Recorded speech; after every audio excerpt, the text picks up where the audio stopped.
Immediately after this bill passed, Marjorie Taylor Greene of Georgia went to the House clerk and filed what's called a motion to vacate, which gives any member the ability to call for a vote that would remove the Speaker of the House. House Republicans are a mess, and their majority is shaping up to be the weakest in recent memory, if not ever. Marjorie Taylor Greene has filed a motion threatening to oust the Speaker of the House from her own party, Mike Johnson, who she just supported a few months ago when she voted him into the speakership. This is after Republicans became the first majority party to ever unseat their own speaker when they kicked Kevin McCarthy out of the position. Now Greene is threatening to do the same thing to Johnson because he passed an omnibus spending bill without holding the government hostage under the threat of a shutdown. The spending bill passed without much fuss, which is a remarkable change of pace given that in recent memory, every time the Republicans have a majority in the House, they use spending bills as an opportunity to threaten to shut down the government. Not only that, the spending bill passed with more Democrats voting for it than Republicans, and more Republicans voting against it than for it.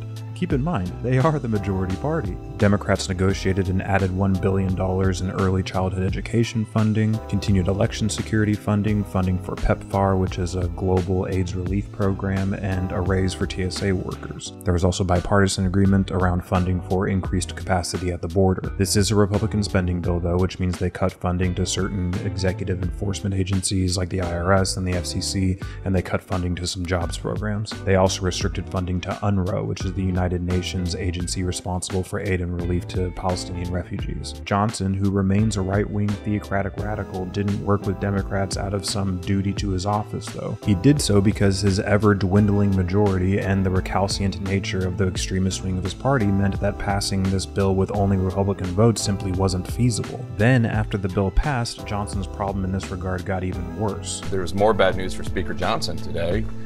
Because Republican Congressman Mike Gallagher from Wisconsin, one of the party's rising stars, who had already announced that he wasn't going to run for re-election, he announced that he's actually resigning imminently. Gallagher's departure will mean that Johnson can't lose more than one Republican vote on any piece of legislature without having to negotiate with Democrats.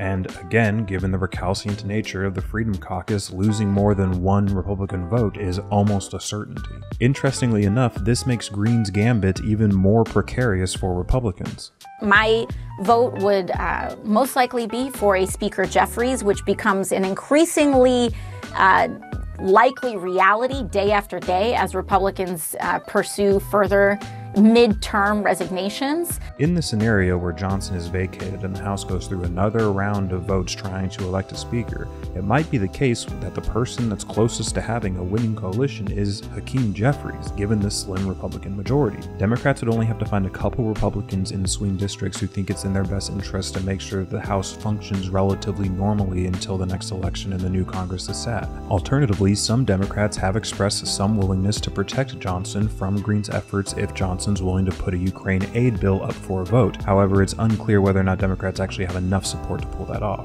Either way, we're now in a congressional situation where the House minority has as much leverage, if not more, than the House majority, simply because the House majority has been co-opted by an extremist flank who really only has one move, and that's obstruction.